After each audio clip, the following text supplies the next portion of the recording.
Hi everybody, this is Hey Jude speaking. Today I'd like to speak about the experience of crossing a street or a road in Rome.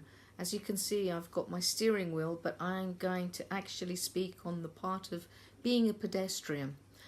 You know, some people do extreme sports and they spend a lot of money.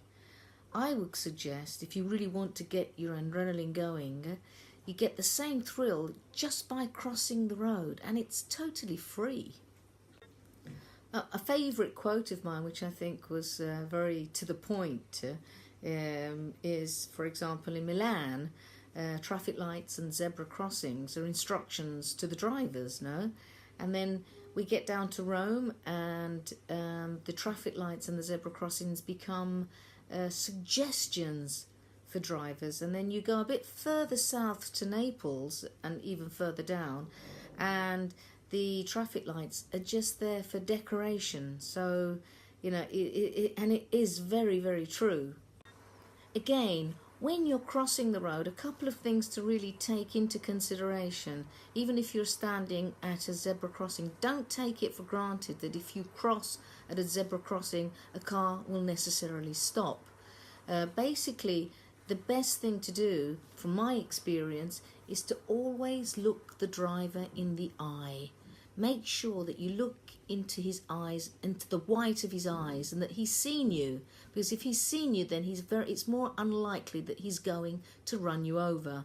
Okay? So make sure before you cross the road that the driver has seen that you are crossing. Again, that's not always a guarantee, mind you.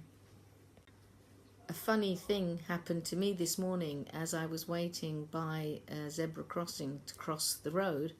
I was waiting for some kind soul to stop and let me get to the other side of the road. And eventually somebody did stop, and I ended up thanking them. I mean, you know, thanking them for stopping, and that in itself is quite incredible, really. Now, was I thanking them because they stopped, or was I thanking them because they didn't run me over as I had decided to cross?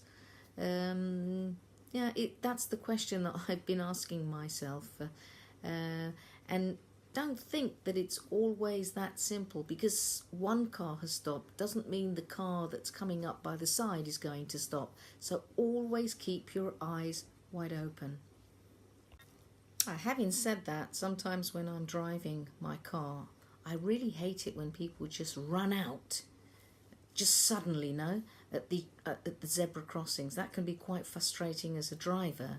But on the other hand, I suppose the zebra crossing is there so that we should really slow down when we get to it. But as they say, when in Rome, do as the Romans. Hey Jude. Okay, so remember, when you cross the road at the zebra crossing, don't forget to thank that lovely person who has so kindly stopped to let you get to the other side of the road. Hey Jude speaking. See you soon.